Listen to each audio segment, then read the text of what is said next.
고수를 만나다. 오늘의 고수는 이현주 전 국민의힘 의원입니다. 어서 오세요. 네, 안녕하세요. 네.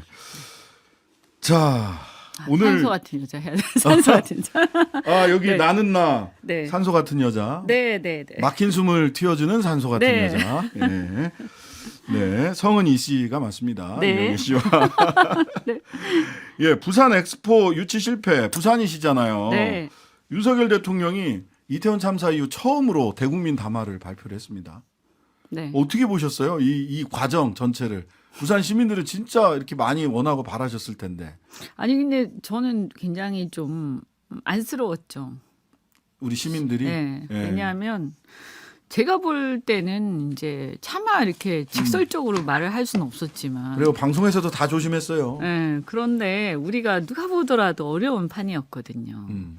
일단 이런 것들은 사실 구도가 중요하지 않아요. 우리 선거도 구도가 중요하잖아요. 그렇죠, 그렇죠. 구도에서 이게 안 되는 구도면 백날 막 열심히 찾아다닌다고 되는 게 아니거든요. 그렇죠, 그렇죠. 그죠?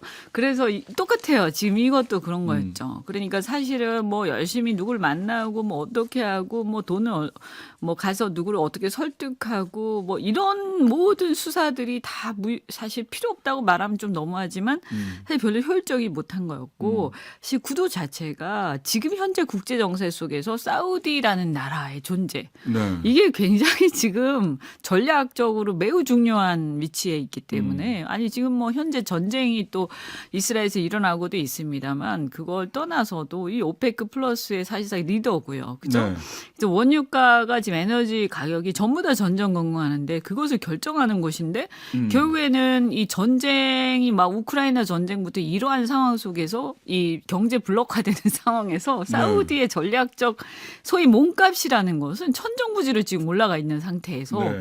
어떤 나라가 사우디 손을 안 들기가 오히려 어려운 상황이었죠. 네. 그러면 사실은 우리 입장에서는요. 거기다가 또 더군다나 하나의 악재가 뭐냐. 우리가 지금 중국하고 사이가 안 좋잖아요. 그 문제를 정확하게 봐야 돼요. 네, 진짜로. 그러니까요. 그러니까 사실 중국이 선진국들한테는 별로 영향력이 없는데요. 오랫동안 작업을 해왔고 또 사실 제3세계 여러 나라들한테는 중동 아프리카 쪽에. 그렇죠. 아프리카 특히. 근데 숫자가 중요하죠. 여기는 다 숫자 그렇죠. 어쨌든 뭐 미국도 한 표고 아프리카 조그만 나라도 한 표거든요. 그런데 이 아프리카 국가들이 몰표를 아마 사우디에 줬을 겁니다. 66개국이에요. 중동 아프리카에서. 사우디한테 간 표가. 그러니까요. 그러니까 이게 29표의 2배가 넘습니다. 애초에 그런데 보세요. 사우디와 이란이 중국의 중재로 최근에 또 수교를 했고요. 그렇죠. 이런 움직임들이 예사로운 게 아니기 때문에 이걸 딱 보면 아 이게 힘들겠구나 하는 판단을 하고 우리 입장 저는 그렇게 생각해요. 노력은 하되 사실은 너무 국민들한테 과한 어떤 기대를 심어주기보다는 희망 고문이었어요. 이번에는 이러이러한 상황이 있기 때문에 우리가 열심히 노력하죠. 이건 안 될 수도 있고 또 우리가 설사 이게 안 된다 하더라도 너무 실망하지 말고 우린 이런 전략을 가지고 장기적으로 간다. 그렇죠. 이렇게 정확하게 얘기를 하고 그러면서 예산도 사실 효율적으로 좀 썼어야 되고 아껴서 그렇죠. 왜냐면 여기다 올인할 필요가 없거든요. 음. 그래서 노력은 하되 현실적인 얘기들을 국민들하고 소통해가면서 가야 되는데 제가 이렇게 보면요. 아니, 대통령 근데 마치 정말 될 것처럼 믿으신 것 같아요. 그러니까 강서 때도 충격받았다고 대통령이 그랬잖아요. 지고 났을 때. 이번에 사과하는 걸 보면 충격받았나? 이런 생각이 드는데 네. 자 그럼 이게 다 뭐냐 저는 이런 생각이 들어요. 우리 사회가 말이죠. 일단 윤석열 정권만 가지고 보더라도 이태원 참사, 오송 지하차도, 최상병 상하 사건, 그다음에 잼버리, 오염수 문제 처리 태도 이런 여러 가지 그다음 엑스포 유치 실패에 이르기까지 이 공통된 어떤 키워드가 있어요. 어떤 겁니까? 이 우리 관료 사회에 어떤 뿌리 깊은 상명하복 문화 이걸 좀 한마디로 얘기하면 정치적 용어로 하자면 권위주의. 그러니까 윗사람한테 눈치 보고 진실을 있는 대로 얘기를 하지 못하고 현실을 직시하지 못한 상태에서 타이밍을 놓치고 정말 중요한 순간에 네네. 그래서 그때 빨리 방향 태세 전환을 해야 되는데 하지 못하고 그냥 죽는 줄 알면서도 계속 가는 거.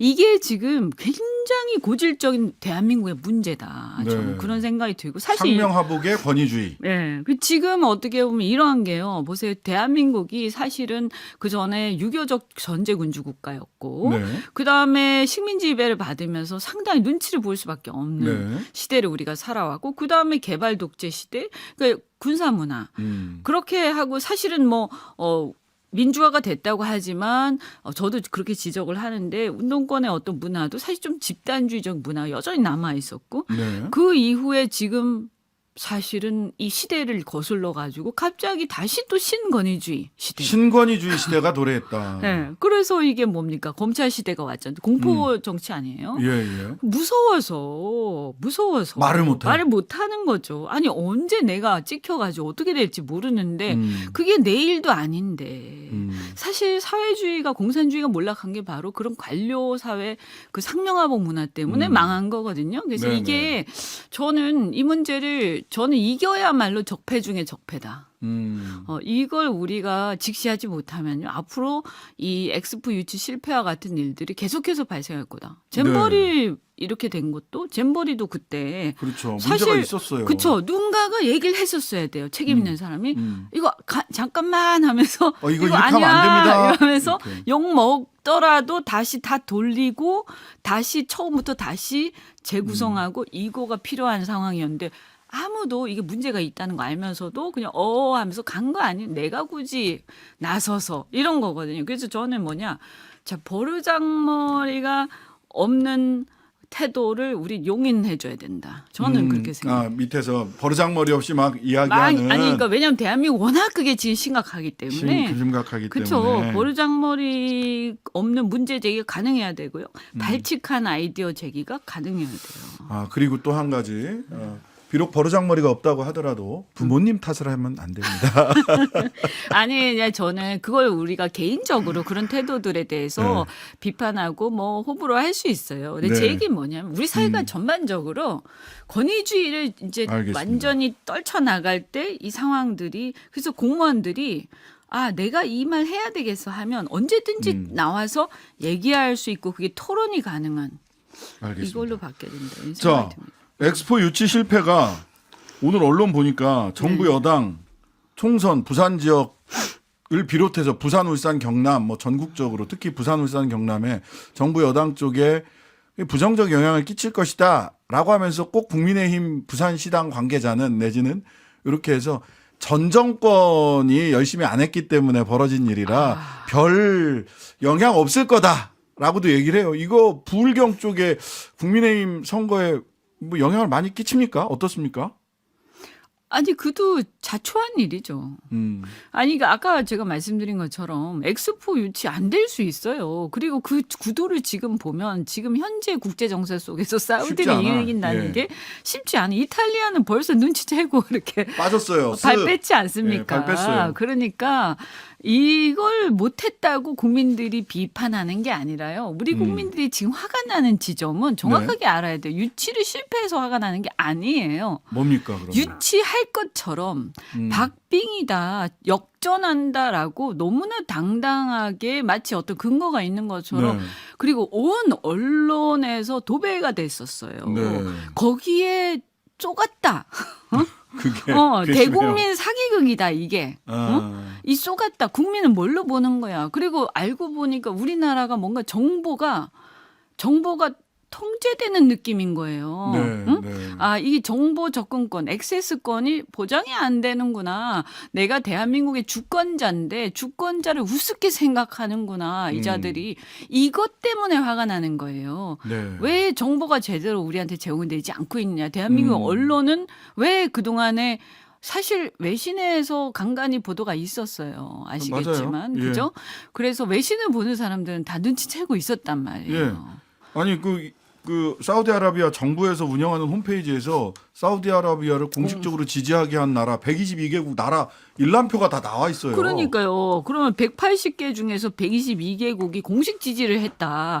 이게 중간에 좀 바뀔 수도 있겠지만 이건 이미 3분의 2를 넘어선 상황이라서 여기서 바뀌어봐야 얼마나 바뀌겠어요. 물론 언론도 국민들의 간절한 마음을 받아서 보도를 해야 된다라고 하는 점이 있겠으나 그거 박빙 뭐 49대 51 이건 좀 아니 너무한 거 뭐 아닙니까? 70대 70. 그러니까 제 얘기는 뭐냐면 현실을 직시하면서 근데 우리는 그래도 열심히 해서 잘 되길 바란다. 이렇게 하자.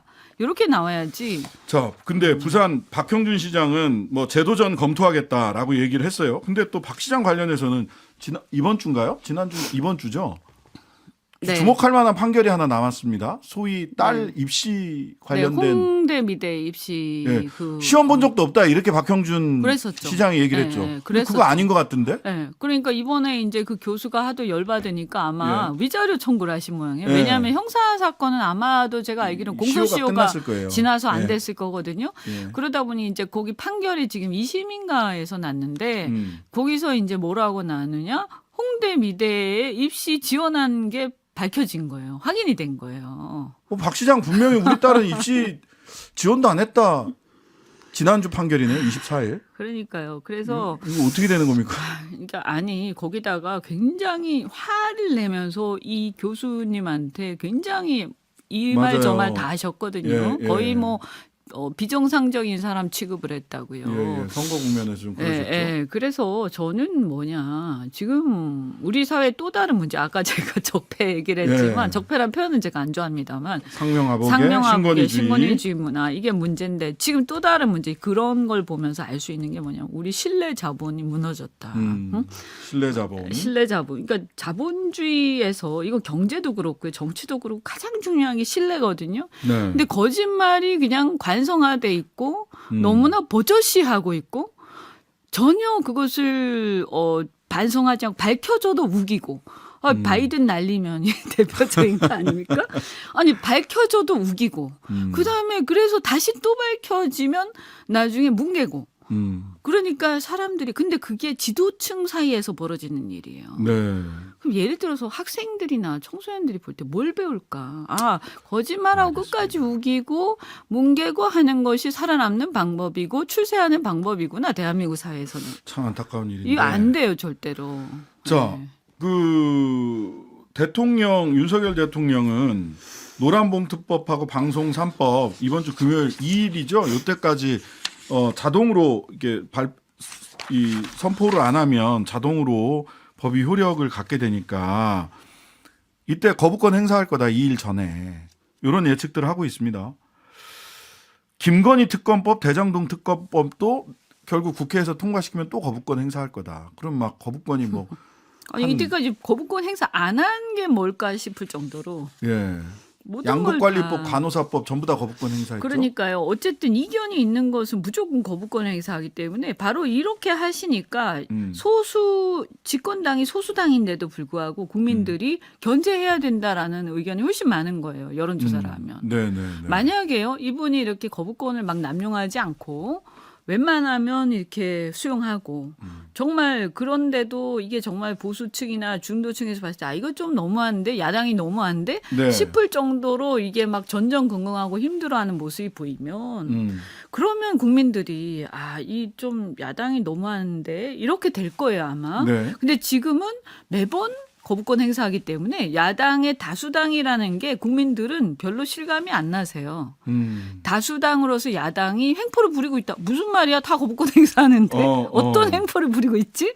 아무것도 안 되잖아. 네네. 그 야당이 무기력해 보이는데 오히려 이런 상황인 거예요. 하긴 뭐 야당 지지자들은 아니 170석 180석 해줬더니 뭐 했냐 이제 이런 비판을 하는 아니 판이니까. 다 거부권 행사하고 무시하고 아예 묵살하고 안 만나고 이러니까 국민들이 볼 때는 분명히 어쨌든 과반 이상이거든요 야당이. 네. 그럼 우리가 의회라든가 삼권 분립의 정신에서 볼 때 이 정도 과반 이상이면 야당이 그래도 조금 더 센 게 맞는데 전혀 막아내지를 못하고 있다.